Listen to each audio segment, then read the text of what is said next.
Utkarsh, do we start the session or we'll wait for some more I time? think we can start, sir. The session is already live. All right, that's great. Thank you so much. And good afternoon. Welcome everyone for the yet another interesting webinar on GSTR 1A. And special thanks to Utkarsh and my colleague Akila, who would be taking part of the next part of the session. And good that on the day of the filing season, IT returns.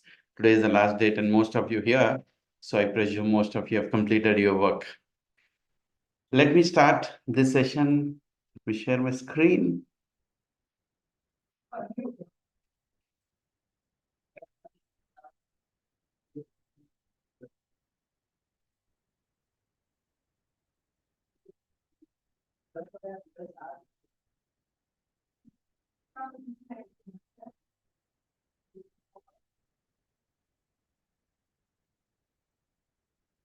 All right. Utkarsh, is the screen visible, clear? Yes, sir. Okay.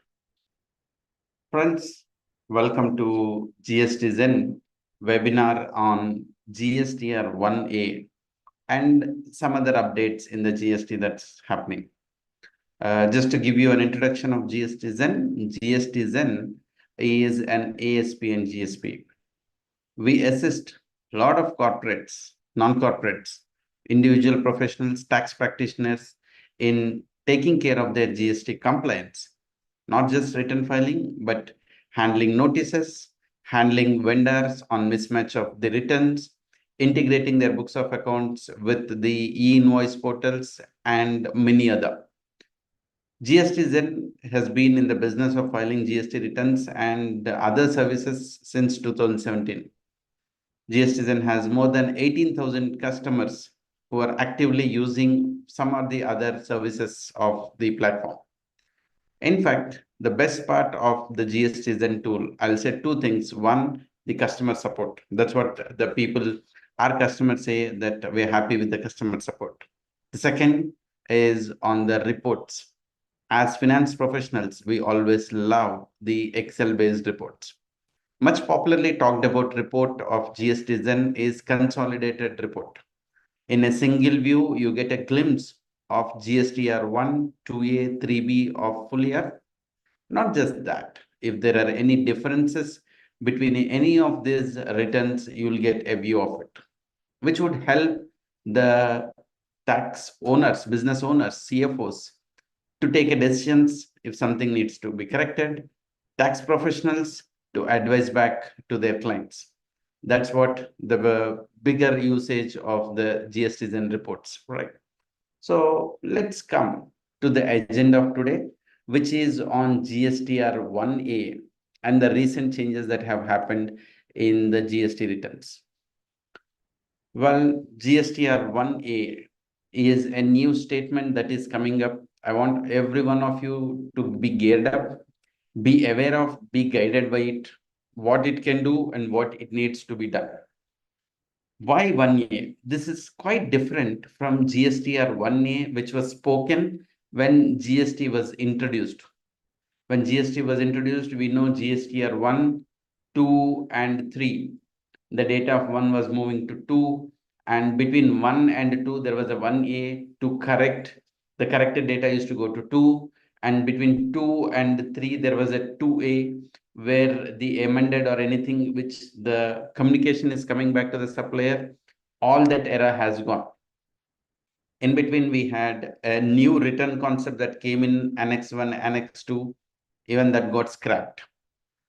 Kind of GST Council, GSTN, and TRU and other missionary body in the CBIC have somewhere reconciled and decided that maybe GSTR 3B is fine, we should live with it. GSTR 3B was a temporary return, actually. It was not supposed to be the return. That was an interim return which was brought in place of 3. But now 3B is going to be final. So what does that mean if 3B is going to be final? So whatever the department thought they should do to 3 is now being done in 3B. What is that they want to do?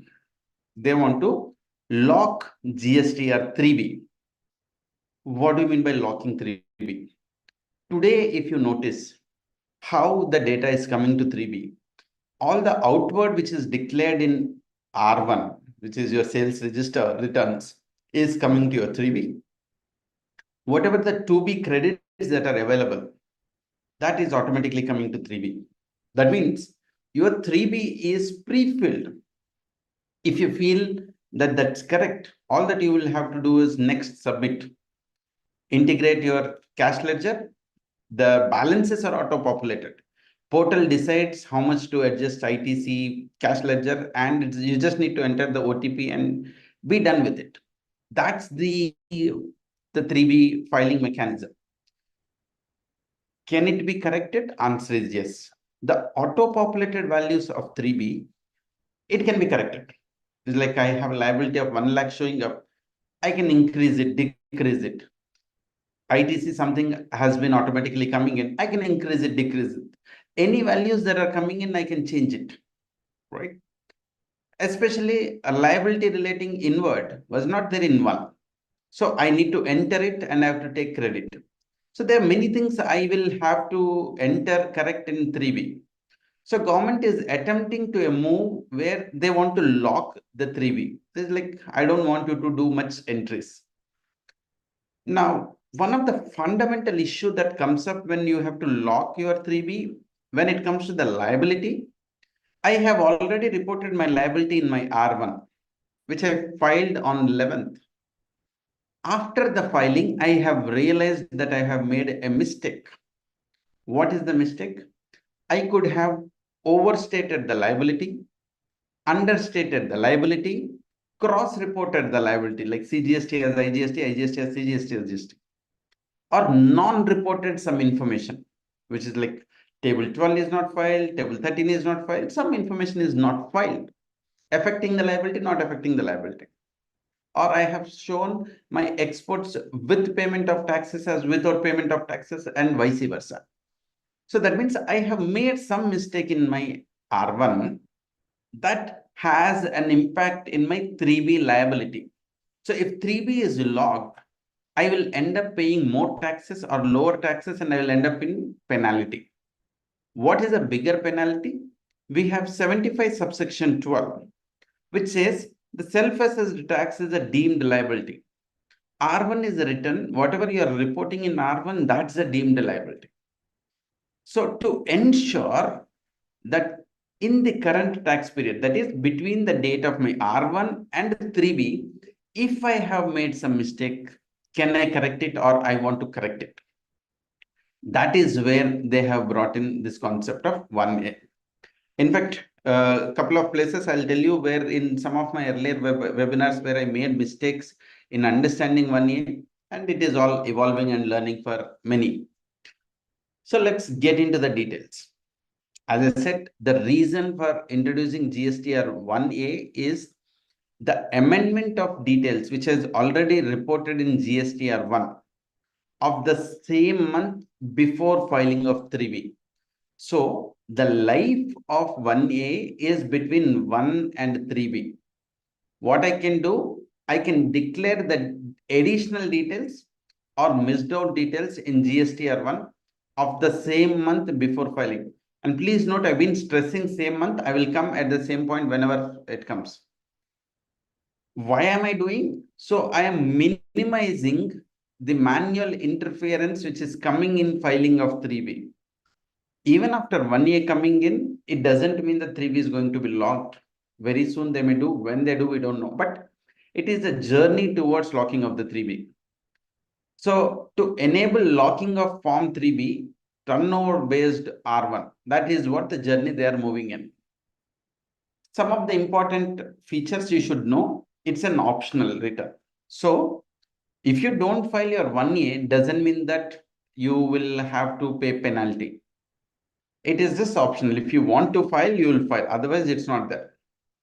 Can I amend multiple times? No. You can only file 1A once. The corresponding effect of the changes made in 1A will be reflected in the 3B of the same tax period. And I'm repeatedly using the word same. I'll come in detail later. From the recipient end, the ITC of the supplies which are disclosed in 1A will be available to the recipient in 2B. So 1A data will also go through 2B for the next tax period. 3B is the same tax period, 2B is the next tax period. And as I said, which I made a mistake in one of my earlier webinar, is the situation where it can be in the same tax period, but there is an advisory that has been released by GSTN. By the way, 1A is not live yet. You may see it in a month's time. But once it comes in, you need to know how to handle this new evil that is going to come up. And right off my session, after my session, my colleague Akila would walk you through like how 1 is working and what you should be geared up for 1A. She will be practically doing the demonstration on the portal, which is our GSTZen. Now let's continue on the salient features. The one on a monthly basis which you filed, yeah, but 1A will be available. From when 1A will be available is the important point. Earlier, when the initial notification came in, we thought it would be available. We thought, oh sorry, I zoomed it. We thought it would be available the moment you file your 1. But portal made it clear that it would be available from the date of 1 or the actual date of filing of 1 or the due date of filing of 1, whichever is later. That means your 1A would be available if you're filing your GSTR 1 on say 5th. 1A will be available after the due date, which is after 11th. Alternatively, if you are filing your 1 on 13th or 14th, your 1A will be available after your 14th. That is what they are saying. And it will be available till when? Till you are filing your 3B. The due date of filing of 3B is 20 or 22nd. The due date is 20 or 22nd. So it would be available till that point. And when it comes to the QRMP taxpayers, it would be, you might be filing IFF month 1 and month 2 and 3B and R1 in the month 3. So after you file your IFF, so 1A will be available quarterly basis. 1A is available on a quarterly basis. So 1A is now linked to 1. As of now, you do not have, as of now, you do not have IFF 1A. You only have 1A for 1. What does this mean? For month 1 and month 2, whatever you are reporting, you cannot correct them in the same months. You will have to correct them after you file your 1, you realize, because values of IFF are automatically traveling to your GSTR1. This is the second thing for the QRMP scheme you should be aware of. That is why generally my recommendation, QRMP would be of kind of less use or no use, because you are anyhow filing IFF. You are anyhow have to file 3B on a monthly basis. So better be in a monthly scheme. It's only for B2C suppliers. You can just ignore and be in a quarterly scheme. However, the turnover up to 5 crores in the previous quarter, you can still be in the quarterly scheme. Moving to the third important feature. Very carefully, please listen this. In case if you want to make a change in the GST number of the recipient, you cannot do it in 1 year. You will have to do it in R1 of next tax period. For example, I don't have change in turnover or liability. I have made a supplies to Mr. X. But while reporting in my GSTR1, I reported it as Mr. Y. I cannot change it from X to Y in my 1A. Since 1A is more between 1 to 3B, For some reason, government didn't consider to include this in the part of 1A. Maybe industry and trade bodies can make a representation to include it because it's just a system, they can do it. But as of now, that feature is not there. Yeah. Next, some of the points, if I have to put it like more Q&A, is it mandatory? No, it's an optional form. When is it available? So it will be available to all taxpayers from August 24. So as I said, we are now going to file is like in the month of August. So we'll be filing this. So very soon. As of now, no one in India have seen it. So you file your July 24 and you should be able to see your 1A soon. So soon? Has it been notified? Is it there? Is the form there in the rules and act? Yes. Notification 12/2024 has brought the changes into the rules. Very soon I'll show you what are the rules that have changed. But yes, it has been notified. The form has been notified. I'll also walk you through the form. If I file my 1 year late, any late fee, right now there is no late fee envisaged or nothing is there, but nothing is certain and final in GST. Anything can be changed in it. Once after filing 1 year, I realize there is one more mistake. Can I correct it? No. One tax period, only 1 year. So I've given you some examples. So GSTR1 or IFF, the due date is 11th or 13th. 3B is 20 and 22nd. So when will it be available? It will be before the due date. If you file your R1 before the due date, you will be still 1A is available on after from 12th. If you file it on the due date, still it would be available from 12th. If you are filing it after the due date, ideally I shouldn't say this is from 12th. It is from R1 date. Let me put it right way is from R1 date. So whenever you are filing, it should be available from that period, right? In the meantime, Ashika, Akila, Utkarsh, anything you think needs to be covered if I'm missing, please put it in the chat box or you can always feel free to interrupt in between. And if you have any questions, feel free to put it in the chat because it's a very important discussion.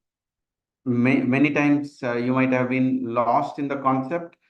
Don't worry, put your question in the chat. I am going to take up every question and I'm going to explain this again. Yeah. Moving further, the format. What's the format of 1A and the information that needs to be furnished? Let me take up the format of your 1A.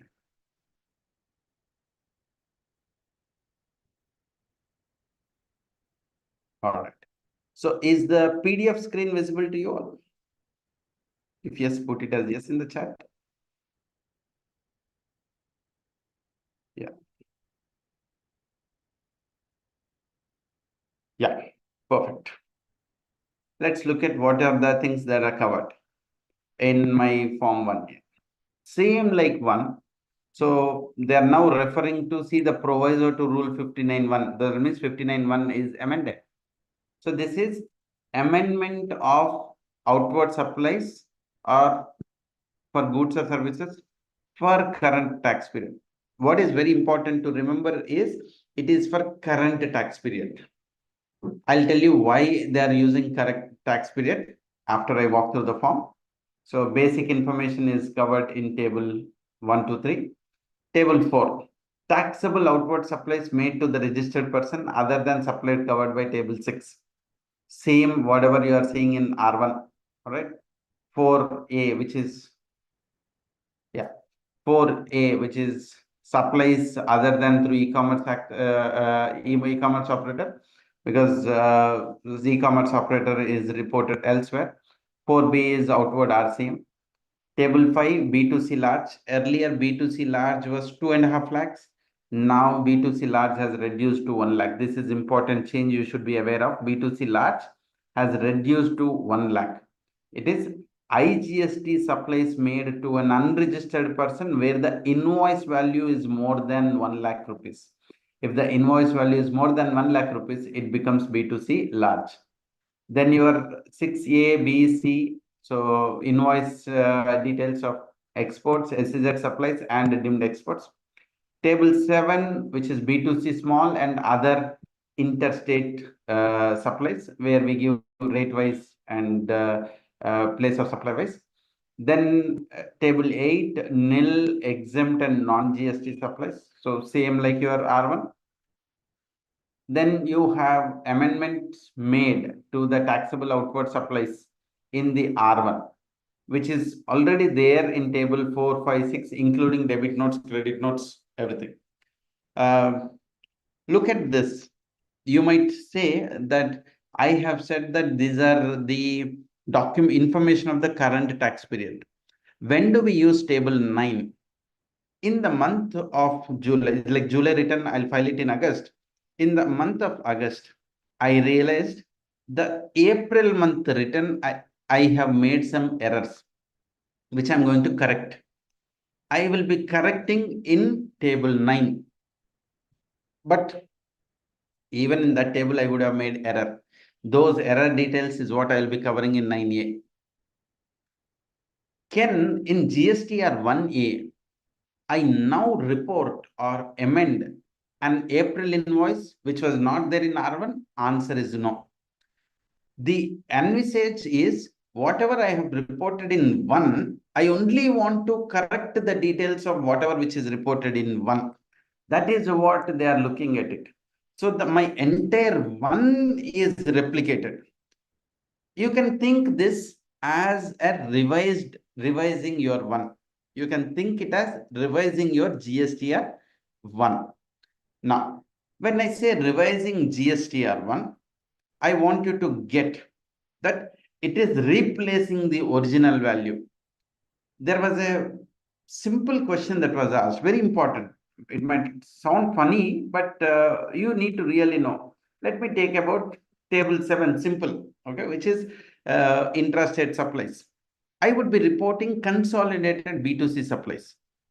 Imagine my outward supply is 1,20,000. My outward supply is 1,20,000. In my R1, I have reported it as 1 lakh. Can I report 20,000 in 1A? That was a question. Of course, the user thought I have to report 1,20,000. I have reported 1 lakh already. So if I report 20,000, that should be sufficient. But unfortunately, the answer is no. It is like you are overwriting the value of 1 lakh and putting 20,000. If you're thinking that my 3B will carry 1 plus 1A, it is not so. 1A is not the delta. You are re-reporting what should be your revised value. What is the correct value is what you are reporting. It is not about 1 plus 1A is 3B. This is something understanding you should have in detail and very clearly, because there are people who think I have already reported it in my GST or 1 lakh. I am only reporting the 20,000. Isn't it the correction? The answer is no. It has to be a re-reporting of the correct figure. What goes to your 3B is the amended value of 1, that is only 1A. That is something that you need to definitely be aware of. Then table 10, amendments made to B2C, table 11, which is your amendments on advance, original reporting of advances and amendments of the advances, table 12, HSN wise summary, table 13, all document summary. Table 14, if I am the supplier, I'm making supplies through e-commerce operator, I am reporting here. Please note, table 14 got introduced in GSTR1 effective last December, and this is the reporting in table 14. You are the original supplier, so this is a duplicate reporting. So you have already reported elsewhere. If you are reporting as a forward charge and you have to pay, you will be reporting in table 4 or 7 and you will be reporting in 14. If it is a reverse charge, the e-com operator have to pay. You had already reported under table 8 as exempted. Again, you will be reporting in 14B. 14 is an information table, while 15 is the reporting by the e-com operators. 15 is the reporting by the e-commerce operator, and 15 is a new reporting. The e-commerce operator like Ola, Uber, Make My Trip, or Urban Clap, anyone which are covered in 9.5, these are not their supplies. Someone has supplied and their supplies are being reported here. Their supplies are being reported here. So this is a reporting of, apart from the Ola, Uber, their original supply, the other supplies made by the driver through them on their platform is reported here. The supplies can be registered to registered, registered to unregistered. That's the matrix they brought in. And wherever the tax liability has to be there is what you will be reporting here. Wherever the tax liability has to be there, has to be reported here. And the same is now amended in GSTR 9. For G1, a new table has been introduced from effective from this year. So the e-commerce operator have to report this liability under a new table. This is again, all those e-commerce operator, they have to make note of. Just below the form, you will see the instructions. Most of my discussion and coverage is what I have picked from the instructions which have been given in the form. Right after the session, some of them you are asking for the presentation. You will get a feedback form from the Utkarsh or Vasishtha, which will carry a copy of the presentation and copy of this form 1, wherein you can, I would recommend you to print it, read it, because you will be start using it from the coming month onwards. From August onwards, you will be using. So they have given you the details which have to be reported here. Okay. That is what the form has been given. If you look at it, the instructions, the taxpayers may declare additional details of invoices or documents for the current tax period other than those already declared in the form 1. Okay. And when you go to table 7,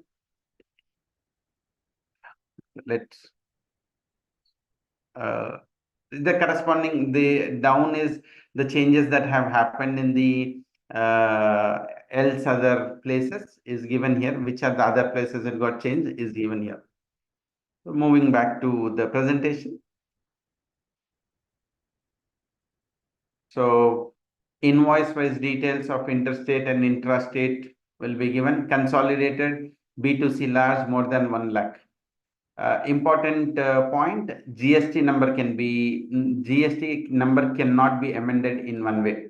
Any transaction that is missed in one can be reported, and amendment can be made to the details which are already reported. So new reporting can be done, reported can be corrected other than GST number. So what am I going to do? The taxable supplies, both original and amendment of B2B, B2C large, all the same respective tables is given. So this is the important thing. Same respective details have been given. How does it go to 2B? How does it go to 2B? Here we have given the example of 1 and 1A. GSTR 1 is filed on 8th. So the values will be anything filed within 11th would be visible in the 2B of the same month. So it would be visible. So in month of July, I have filed June. Don't think that in July 1A was not there. If this is a hypothetical example. So it would be available in the same month. If my 1 is filed on 8th, can I file my 1A on 9th? Answer is no. As per the instruction, 1A can be filed R1 date or R1 due date, later of it. It cannot be earlier of it. So on 9th, the portal will not be open for my 1A. So on 15th, I have made a corrections in my 1A. So the corrections gets generated and reported in the month of July. So you can see the original details have gone to June. The corrections have been generated and gone to July. This is how one has to interpret. However, we are bringing this discussion now so that you're prepared. As I speak, the behavior of the portal, everything we will be able to see, like we are on 31st July. I'm hoping on the 1st of August, I will be able to see both 1A and the behavior, everything of it, where we will have the same webinar. We will only be covering the changes, any new learnings that we get it from the portal. What impact of 1A? It has been changed in all other places. Rule 61 got amended. It says auto-populated figures will be from 1A, and for the QRMP people for IFF. 2B, they have also said that 1A values will be considered. DRC01B, the rule 88C. In fact, you can see that one other reason why implementation of 1A, one of the reason in automatic notice generated by the system, where values in 3B, liability in 3B is lower than the 1, the system generated DRC01B part A will say value of 3B is so much, 1 is so much. But now with the introduction of 1A, the rule 88C has to necessarily take the amounts that are reflected in 1A and not just 1. So they have corrected the same. So there are other changes in the returns, GSTR 1, 2A and 2B. I'll just quickly walk you through before I hand it over to Akila. One, the table 5 and 7 got amended. I said IGST. Interstate B2C from 2.5 lakh has been reduced to 1 lakh. Both 2A and 2B, they have included the form 1A. The values of 1A will be auto-populated in both 2A and 2B. Many people still ask, as on today, is there any relevance of 2A? Because I have to take credit from 2B. Then why should I have 2A still? Even though the credit is taken from your 2B, if you have to actually compare with the purchase register, 2A is replica of your 1. So purchases for any particular tax period would be visible only in 2A. 2B is more of static. So the credits that you are eligible for in any month is visible in your 2B. If you look at GSTR 9, table 8, 8A is generating from 2A, 8B is operating from 2B. It is comparison of 2A versus 2B. So table 6B is auto-populated from 2B, which is from 3B. So it's a comparison of 2A versus 2B is your table 8 of GSTR 9. Another important change, again, yet to be seen in light. This was there. I'm not sure how many of you remember in August of 23, they had given a draft proposed 3B, where negative liability which cannot be adjusted in the earlier month will be available for adjustment in the subsequent period. So they have added a new column for adjustment of negative liability of the previous tax period. So what does this really mean? Because now 3B is moving towards kind of auto population. It is like no changing. Imagine a situation, I have made a supply of 1 lakh rupees IGST. I have made a supply of 1 lakh rupee IGST in the month of April. In the month of May, I got the sales return. So whatever the taxes that I have paid in April, I got the sales return. I will be adjusting in the current month. In the month of May, there are no IGST liability. I have reported the credit note in table 9 of GSTR1. In table 9 of R1, the liability got reported. And what would happen? Ideally, my liability should be reduced. When it goes to my 3B, in 3B, I have no facility to report negative liabilities. I have no facility to offset elsewhere. So now they have brought in this facility wherein the liability of the current tax period can be negative. It can sail through your 3B and come back in the next month to adjust the negative liability of the previous tax period. So the tax that I have to pay in the current month, if you look at the table here, the first column is the description. The tax payable, whatever is the actual tax payable of the current month minus the adjustment of negative. So the 1 lakh equivalent 18,000, which is carried forward from the previous tax period, is adjusted. and the net tax payable will be 2 minus 3, 4. Hypothetically, in the next month, let's say I have only 50,000 IGST liability.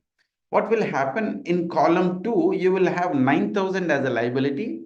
In column 3, 18,000 is the liability of the previous tax period. Again, the net tax payable will still be a negative, which will be continued to carry forward to the subsequent tax period. So a new feature has been brought in 3B, so that now I can align both 1 and 3B. One other reason why we were getting DRC in Rule 88C, the DRC 01B, is I am showing a liability in R1, but I'm not paying tax in 3B. Why?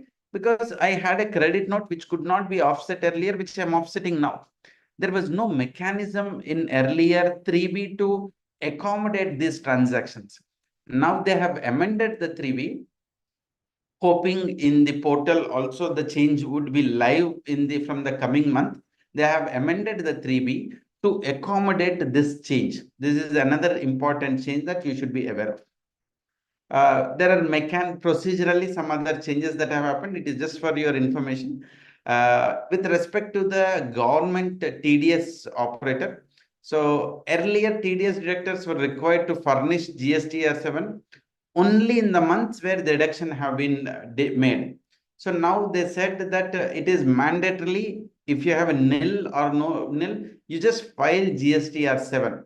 So GSTR7 has to be filed mandatorily every month. So they have changed section 39 subsection 3 to mandate the e-commerce, to mandate the TDS government return filings in line with other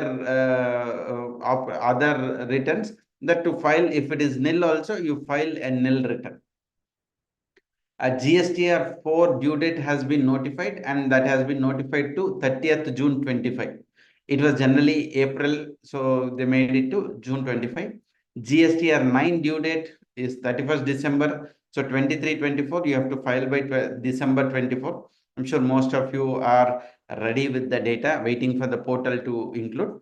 As I said, they have introduced table 4G1, which is the supplies on which the e-commerce operator is required to pay tax. So the new section that has been introduced, where there is no liability, that will go to 5C1. If there is a liability, it goes to 4G1. People whose turnover is less than 2 crores, the 23-24 still financial year, R9 is still optional. A few circulars, clarifications on the finance bill. It's a quick walkthrough. Important points I'm picking up. Firstly, on the time limit on the ITC of the tax paid, RCM. Earlier, if 22-23 reverse charge liability, I am discharging in the financial year 24-25. Government used to say you pay the taxes, but you cannot get the credit. So they have said that whenever you are generating a self-tax invoice and paying the tax, that is the date on which you are eligible. So let's say I have generated self-tax invoice on April 24. For 23-24 transaction, due date to avail credit will be 30th November 25. So the time of supply is linked to self-tax invoice date. One other important thing they have brought in the Finance Bill 24 is for the financial year 17-18, 18-19, 19-20, 20-21.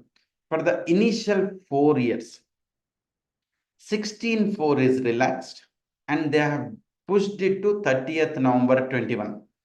All those people who filed their 3B late, we have very popular judgment, Tirumalakonda Plywoods, where they have filed during the COVID, their return late, and they had sought a relief. That was matter was set aside. Now all these people will get a relief if they have filed their return. When I say return 3B by 30th November 21, if they had filed, for all of them, this is going to be made good. So they have introduced two, section 16 subsection 5 and 16 subsection 6, and this is made good to handle all those things. Okay. 16.6 is where if the return was, if your registration was cancelled and you couldn't file, and when the registration is restored, the condition for restoration is to file all the returns and it will be revoked. Now, there was amnesty scheme for all the historical cancellations to were restored. But let's say when the restoration was happening after 1 year, by then my 16(4) time limit got lost. So they have brought in section 16 subsection 6. Good thing is 16(6) would be operative eternally. So even if maybe 5 years later someone's registration got cancelled, it took 2 years to restore. 16(6) will come into rescue for them to claim the credits which were there in 2B, but you are not there in 3B. This is another important move that has been brought in. So friends, these are the various changes which have been brought in, which I wanted to important points which I wanted to discuss with you. If let me look at questions that you have. There are any questions? Let me just take up the questions. Put your questions in the chat. What are the reasons for difference in table 8A and 2A? Okay, 8A will only have eligible credits. 2A will have eligible and ineligible. What do you mean by eligible, ineligible? 2A will have the credits where the place of supply is not location of recipient. But 8A will only have if the place of supply is also location of recipient. 2A will have the credits even if the supplier filed R1 after 30th November, but 8A will have credits only up to 30th November. So that's kind of a difference. And 8B of R9, 8B is coming from your GSTR 3B, table 6A, 6B. Rohit is asking B2C large up to 1 lakh with effective from 1st August 24. Does it mean pertaining to the July returns or August returns? Ideally, in my view, it should be August returns filed in September. Balasubramani is asking how amended details of 1A will reflect in 2B. As I said, it would be reflected in the next month 2B. So if you're not making any amendments, it would be visible in the same month. If you're inserting a new record, the new record would be visible in the next month 2B. So that is why they have made your R1 frozen on 11th and 1A will be available after 11th. So that means 1 details will move to 2B and 1A changes will be moving to the next month 2B. So the system in the backend will make adjustments and it will move it. In 1A, do we have to report all the details of 1 again or only the changes? Mohan sir, what I am presuming and what the way it is all the details of 1 will be coming to your 1A. You will only making the changes. So if you remove everything, that means you are removing everything. So you will, all the details would be available. What is that you want to change, you will make the changes. Those changes that you are making would be automatically going to the 2B of the next month. Can we file amended for preceding period? Gupta sir, no, you cannot file the amended for the preceding tax period. It is only for the same tax period. If we file 1A, even though some corrections, can we make amendment in next month? Yes. This is another important point. In GST, let's say you haven't reported a sales in R1. What you will do, you will now report it in 1A. The one which you reported in 1A was also wrong. You can correct it in the next month R1, permitted. The only thing you should be aware of, in GST, any correction can be done only once. So you got to be very careful if you're correcting a record because you cannot correct it at the next step. All right. Department has disallowed ITC credit received through R1 submitted after the due date. Any relief on that? Arvindan sir, we need to look at what is the tax period. If it is of after 1st January 22, the answer is no. Department will reject it because the credit should be flowing from 2B. If it is prior to 1st January 22, your credits are safe. How to reply for the notices? I'll take up other GST questions right after the demo. Now I request my colleague Akila to bring up as to how R1 can be filed using GSTZen and how simply we can file the returns and process, and at what point our 1A will pitch in. The demo would be by Akila. Akila, over to you. Hello everyone. So Hi. quickly I'll show you how to file GSTR1 using GSTZen. We'll start up with signing page. So this is the URL my.gstzen.in. You can sign up. You can just log in from here. You have to select the GST number to which you need to file the return. You can either click if this or the return tab. You can see GSTR1, 3B, GSTR9. If you click here, it will take you to the page where you can file the GSTR1.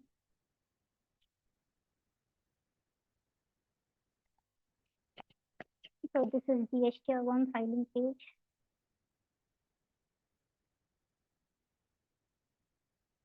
So we have two methods for uploading your GSTR1 data to the government portal. You can use either OTP or username password.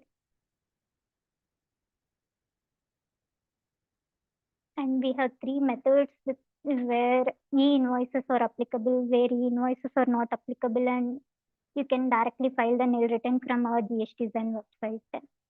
You need not log in to government portals for doing the same. The process you have to follow is, let me explain with the e-invoices. So you can click on GSTR1 with e-invoices. You have to download the data from government portal. You can click it from get details from government portal. You can get the details auto-populated in GSTR1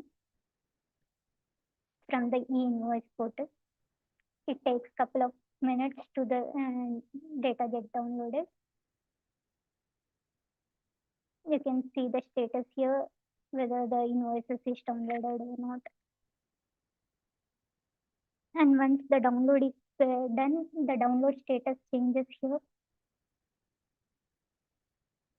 You can see the details which are available in the government portal, which are auto-populated from the e-invoice portal by clicking on this Excel report.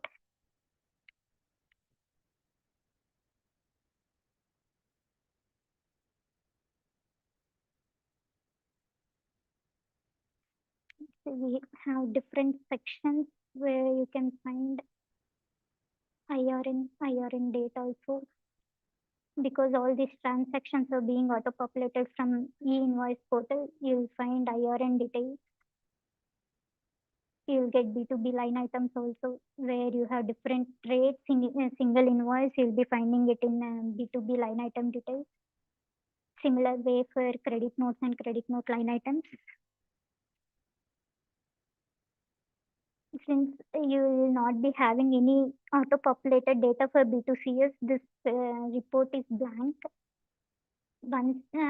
So you can report only B2C if all the e-invoices are generated. I will show you in some time the reconciliation, how you have to do with the e-invoices and your sales register. So the next step is you can upload your sales register into a GSTZen website using your Excel, or you can directly integrate the tally, or you can even import any JSON file which can be extracted from your different ERPs, and you can upload it here. I'll quickly show you the Excel one. We had two different samples of Excel upload. First sample is where you can see here same invoice is there in different lines with different rates.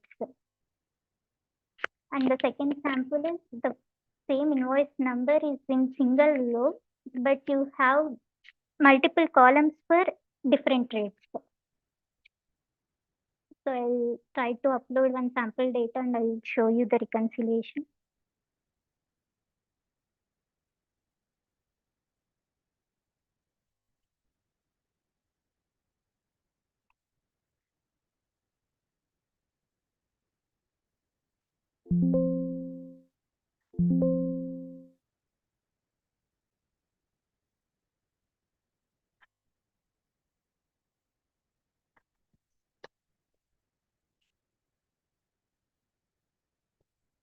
So once the Excel file is uploaded, you have to click on File Upload. You can select which sheet the data exists.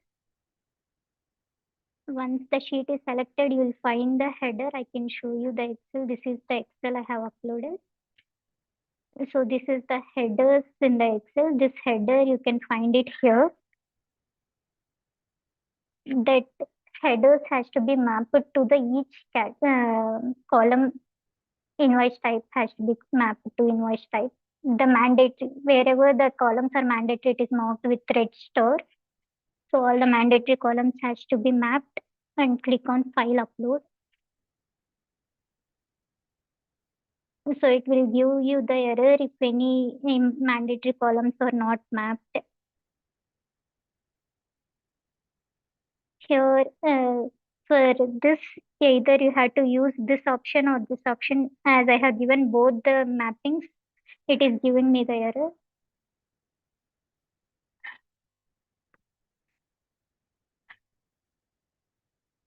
I deselect that column and I'll try to upload again.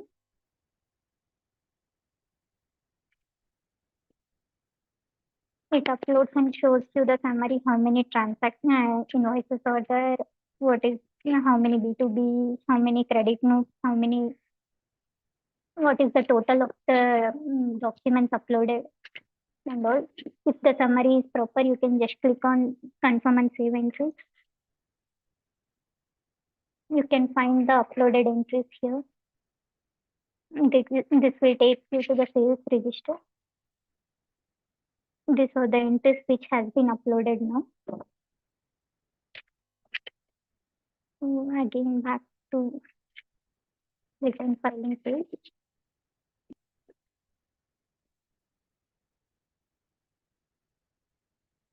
So once the data is downloaded, sales register is uploaded, you can fill this summary of issued documents and HSN summary as well.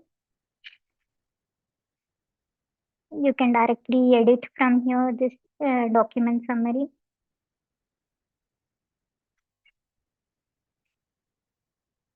HSN summary can be uploaded using the Excel we have provided. And for GSTR1 filing with e-invoice, the main setting is this, the GSTR1 return calculation setting. So there will be four different kinds of match statuses. Status will be getting when we are doing e-invoice reconciliation. I quickly show how we can do e-invoice reconciliation through GSTZen. So there is option called reconcile books versus GST government portal and sales register versus GSTR1 e-invoice. Select the month. So as I have already uploaded the sales register, I am skipping these steps. I have to run the sales detail matcher.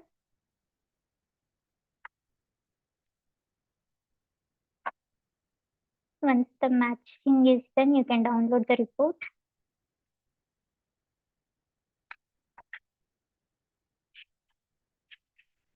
You can download either monthly report or the YTD report for the whole year as on date.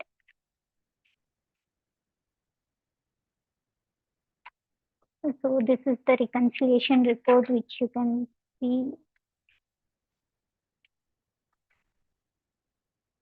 Here you will find books data, your sales register data, and this is the GSTR1 e-invoice data. And you can find the status as books and portal. Only in books and portal is the transactions where they are matched exactly. You can find a few transactions highlighted by red color, which highlights the value provided here. Value as per your sales register and value as per e-invoice portal is different. Or value here, if you can see for this particular transaction, you have recorded as IGST in your books, but however it is CGST and SGST in your e-invoice. So this highlighted part you can find out. And you can also find how many transactions which are not there in your books. And you can also find what are the transactions which are there in books and which are not there in e-invoice.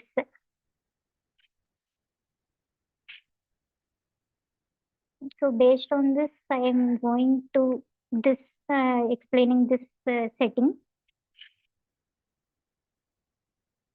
So where the transactions are present only in books, you have to decide whether you need to upload the upload to government portal. You have to report it, which means the invoice is not generated, but you are reporting it as a regular invoice.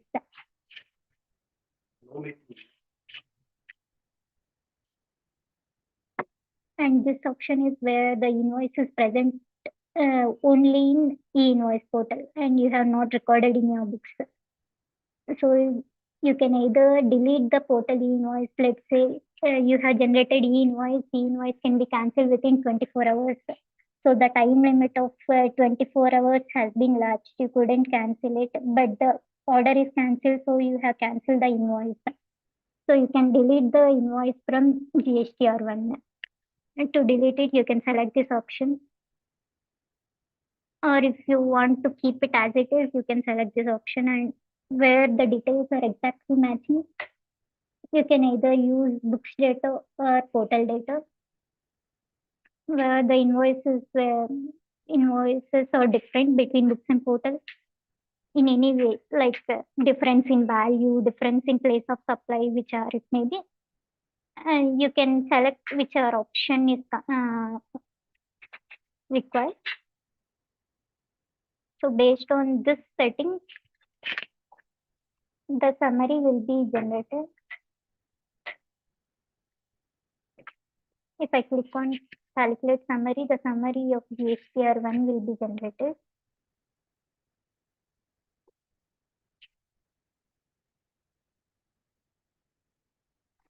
Once the summary is generated, you have to just click on upload and generate the summary. This generate summary from portal again and gives you the data which is uploaded to government portal. You will get the summary from the government portal. You can see the comparison here. In GSTZen summary, only 169 transactions are there. In portal, 167 transactions are there. So there is a difference of 2 transactions.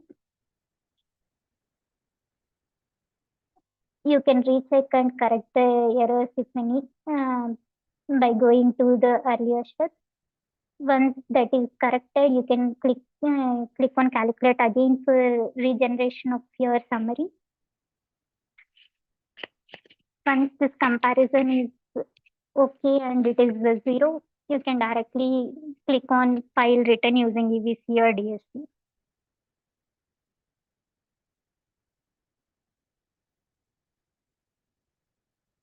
In similar way, you can file GSTR1 without e-invoices also. For this, all the procedure remains same. Only thing is you need not give the settings of GSTR1 what is to be done with the e-invoices because e-invoice is not applicable at all. So you can click on GSTZen calculate summary, upload to government portal, generate summary, and file. Check the comparison and file the return.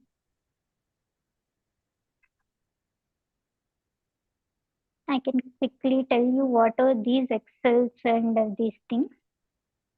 And this payload Excel is the one which the data will be uploading to government portal.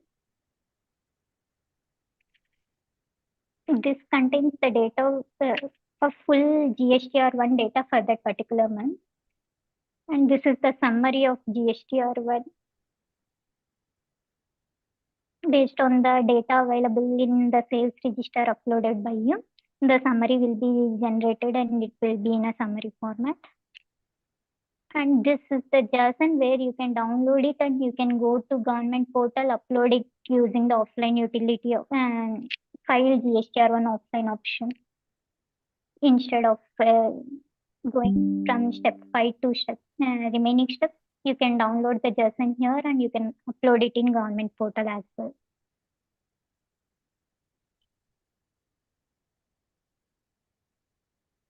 I'll also show you autopilot option which we have. With this, for multiple GSTNs, let's say I have selected 3 GSTNs. I can choose an action. I can file the GSTR1 return either using OTP or password. I had to, like, each step can be done on bulk. For multiple GSTNs, it can be done at one stretch. So first you can see here the step 4.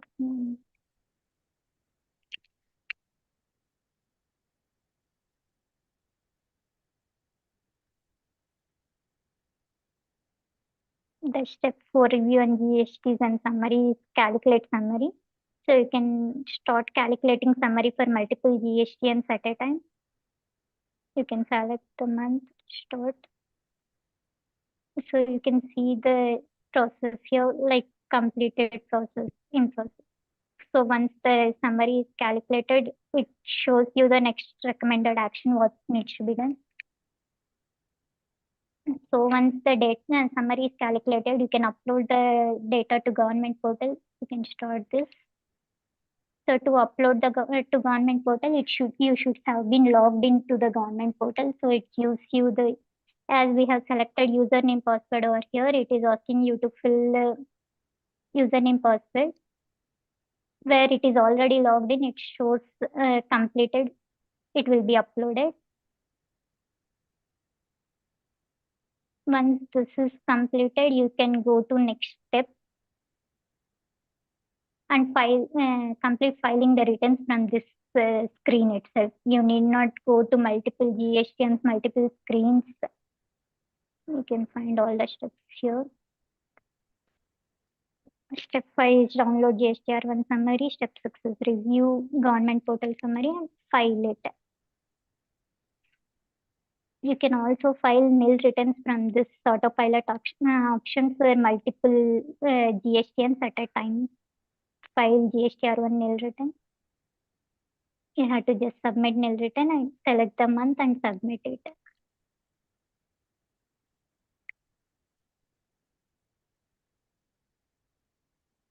Is it clear? Any query? Very clear. Thank you. Yeah. So friends, we have come to the end of the presentation, and thank you so much. We have our WhatsApp channel. You can just scan this and subscribe to our GST updates. And as I said, for each one of you, you will get an email of today's presentation. So you can give a feedback of how the session went for you and let us know what are all the sessions that you are looking in the future we are going to take. And these are our Twitter handle and reach out points. You can anytime send an email or WhatsApp on this number. Our support team is available to support you. In fact, I would request everyone to explore the return filing. It's a hassle-free. Akila has walked us through how simple filing of GSTR1. You can see the stepwise chronological order. And most of you who are familiar with the government Excel, you are happy doing in Excel. As today we are moving to an era where the changes, everything is dynamic. The books of accounts could change anytime. So it's very important that you have always control of the data that is filed. Like in the month of August, when you're filing July return, you're not going to check if books got corrected in August. But with the advantage of GSTZen, you can import the portal data, you can import the books data, and it can reconcile, and amendment details can be carried on automatically. That's the power of technology. So I would recommend everyone to move away from Excel. And once you file the return, Akila forgot showing you, you can upload all the attachment of all your workings in that month. So you can also, from your audit trail, 4 years later, you get a question saying that why did you file this, what you filed. You can download the data from the government portal. You can also download the data from the GSTZen. What are the basis that using which you have filed, all that would be available. On this note, I thank everyone for joining, And if you have any questions, feel free to ask. I'm here for some more time. Let me look at if there are any questions. Yeah, we've answered all the questions. Special thanks to Utkarsh and Vasishtha and Akila for putting up this. Thank you, everyone.